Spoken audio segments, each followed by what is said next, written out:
1975 সালে 5টা পত্রিকাকে শোকজ দেওয়া হলো, সরকারের বিরুদ্ধে কেন তুমি রিপোর্ট করলা। ডিজিটাল সিকিউরিটি অ্যাক্ট সাংবাদিক নিবর্তন করে না।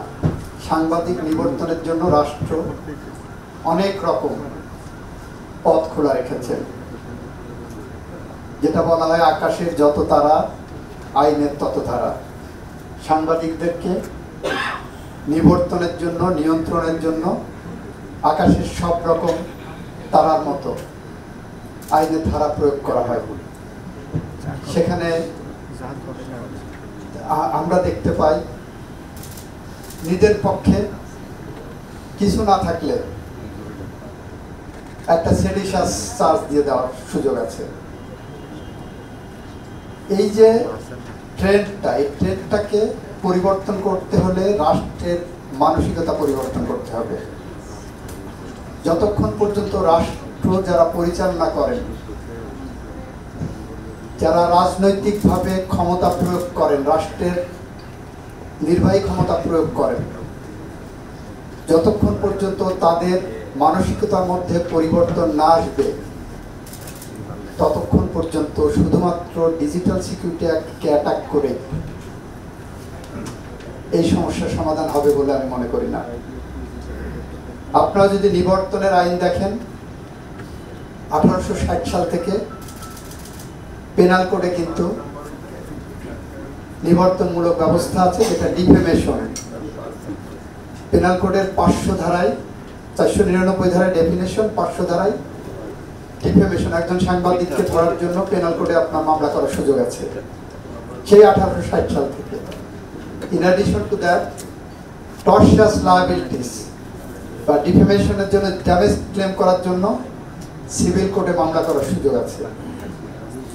এইটা তাৎক্ষণিক খুব দ্রুত গতিতে প্রয়োগ করা যায় না বলে বিভিন্ন সময় অন্যান্য কালো আইন আনতে হয়েছে। তার মধ্যে একটা হলো 1974 সালের বিশেষ ক্ষমতা আইন। আপনি যদি বিশেষ ক্ষমতা আইনটা দেখেন, 1974 সালের বিশেষ ক্ষমতা আইনে প্রিজুডিশিয়াল অ্যাক্টের একটা ডেফিনেশন দেওয়া আছে, যে ডেফিনেশনের মধ্যে এই যে রাষ্ট্রের নিরাপত্তা, পাবলিক অর্ডার অ্যান্ড সেফটি, এই কথাগুলো বলা আছে, ডিফেমেশনের কথাগুলো বলা আছে। এইগুলো হলে এগুলো প্রিজুডিশিয়াল অ্যাক্ট হবে।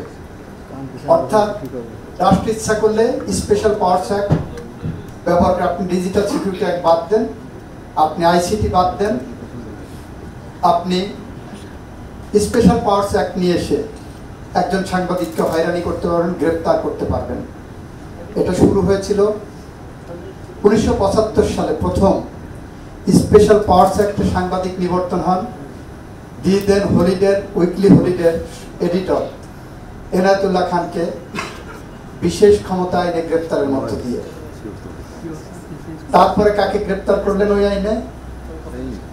গ্রেপ্তার করলেন ফাইজুর রহমান। উনি আরেকজন এডিটর ছিলেন, মুখপাত্র নামে একটা পত্রিকা বের হতো। ফাইজুর রহমানকে গ্রেপ্তারের মধ্য দিয়ে বিশেষ ক্ষমতা আইনে সাংবাদিক নিবর্তন শুরু হলো। 1975 সালেই 5টা পত্রিকাকে শোকজ দেওয়া হলো, সরকারের বিরুদ্ধে কেন তুমি রিপোর্ট করলা। বিশেষ ক্ষমতা আইনে 16, 17, 18 3টা ধারা প্রয়োগ করা হলো। এই 5টা পত্রিকা ছিল হক কথা, গণশক্তি, তারপরে মুখপাত্র, লাল পতাকা এবং বাংলার মুখ। আপনারা দেখবেন এগুলো ইতিহাসের কথা।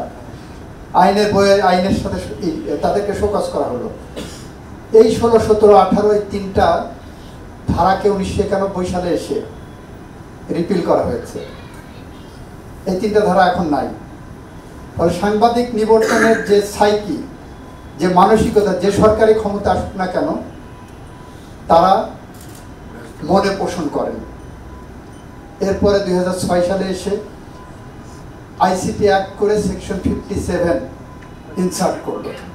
দেখেন সেকশন 57 কে এমনভাবে প্রয়োগ করা হয়েছে, যে বা যারাই প্রয়োগ করুক, এমনভাবে প্রয়োগ করা হয়েছে যে সেকশন 57 একটা ব্ল্যাক ল হিসেবে আমাদের সামনে আবির্ভূত হলো।